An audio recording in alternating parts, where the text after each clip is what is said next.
오늘도 말씀과 기도로 이 자리에 오신 분들을 환영합니다. 마가복음 12장 18절로부터 27절 말씀. 질문의 의도가 못된 사람. 지금부터 본문을 읽겠습니다. 부활이 없다 하는 사두개인들이 예수께 와서 물어 이르되 선생님이여 모세가 우리에게 써주기를 어떤 사람의 형이 자식이 없이 아내를 두고 죽으면 그 동생이 그 아내를 취하여 형을 위하여 상속자를 세울지니라 하였나이다. 7형제가 있었는데 마지가 아내를 취하였다가 상속자가 없이 죽고 둘째도 그 여자를 취하였다가 상속자가 없이 죽고 셋째도 그렇게 하여 7이 다 상속자가 없었고 최후의 여자도 죽었나이다. 7사람이 다 그를 아내로 취하였으니 부활 때 곧 그들이 살아날 때에 그 중에 누구의 아내가 되리이까? 예수께서 이르시되 너희가 성경도 하나님의 능력도 알지 못함으로 오해함이 아니냐. 사람이 죽은 자 가운데서 살아날 때에는 장가도 아니 가고 시집도 아니 가고 하늘에 있는 천사들과 같으니라.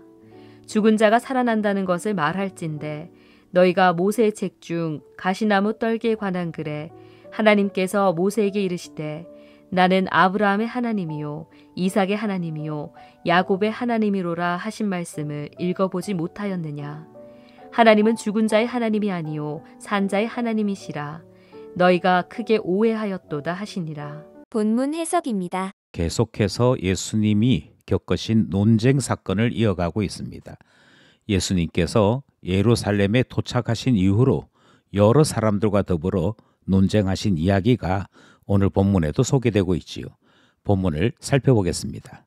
첫 번째 문단은 18절로부터 23절입니다. 누구의 아내입니까? 첫 문단은 이 논쟁이 어떻게 시작되었는지를 소개하는 내용입니다.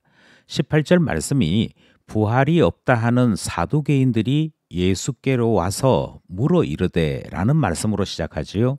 사두개인들이 먼저 등장합니다.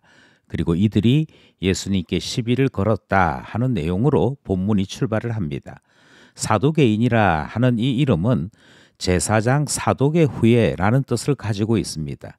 그러니 당연히 제사장 그룹에 속한 이들이지요. 그런데 이 제사장 그룹에 속한 이들이 도무지 이해할 수 없는 질문을 던지는 것입니다.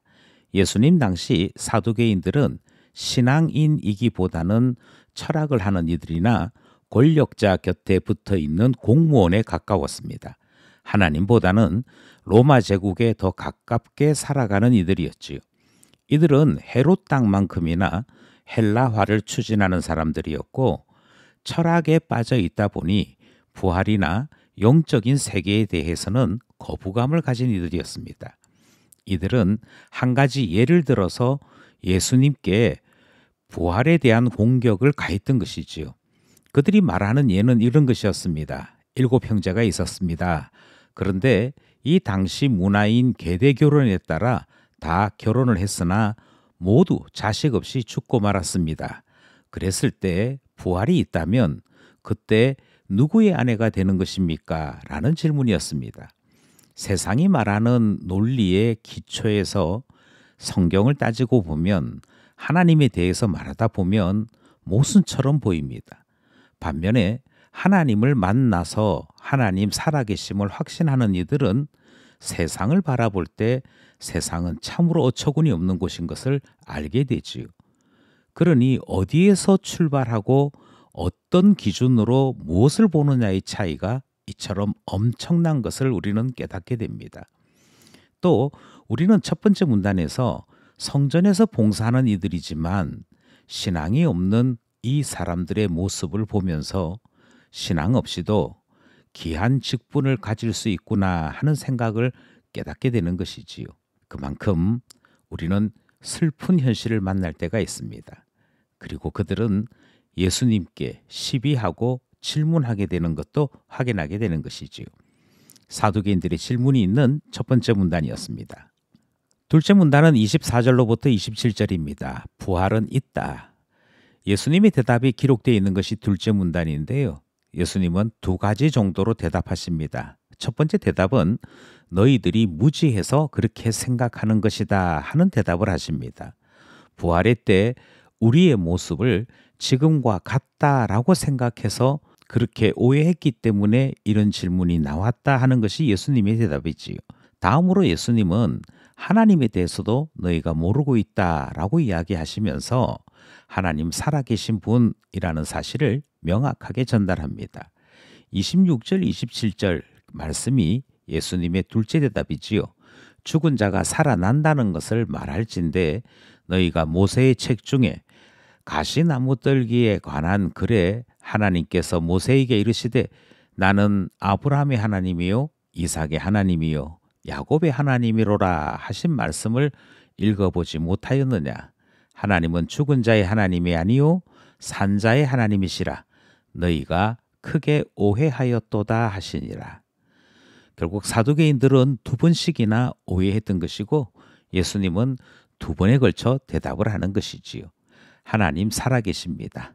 그 살아계신 하나님을 믿는 자를 신자라고 부르는 것이지요. 참 신기한 것은 마가복음은 예루살렘에 도착하신 예수님께서 계속해서 논쟁을 이어가는 모습을 소개하고 있습니다. 우리는 마가복음이 왜 논쟁을 소개하는가 하는 것에 대해 깊이 이해할 필요가 있습니다. 잘못 이해하면 예수님은 다른 사람들과 논쟁해서 이기시는 분, 그래서 참 달변가이시거나 논쟁의 제왕처럼 소개하려고 하는 것인가 오해할 수 있습니다. 또 다르게는 예수님께 시비를 거는 인물들을 우리가 철저하게 미워해야겠다 하는 생각도 가질 수 있습니다. 하지만 마가복음이 우리에게 이런 논쟁을 소개하는 것은 제자들에게 예수님과 하나님 나라가 어떤 것인지를 보다 분명하게 보고 듣고 느낄 수 있는 기회로 제공하는 것이지요. 그리고 이 복음서를 읽는 우리도 혹시라도 이 세상 사람들이 가지고 있는 오해나 착각 속에서 흔들리지 않도록 하나님은 어떤 분이고 예수님은 어떤 분이며 부활과 하나님이 만드시는 새로운 하나님 나라는 어떤 것인지를 듣고 배우게 하시는 것입니다. 그러니 우리 또한 부활에 대한 확신을 가져야 할 것이고 부활의 사람으로서 부끄럽지 않은 삶을 살아야 하는 것이지요. 오늘도 말씀과 기도로 부활 가운데 살아가는 우리 모두 되기를 간절히 소원합니다.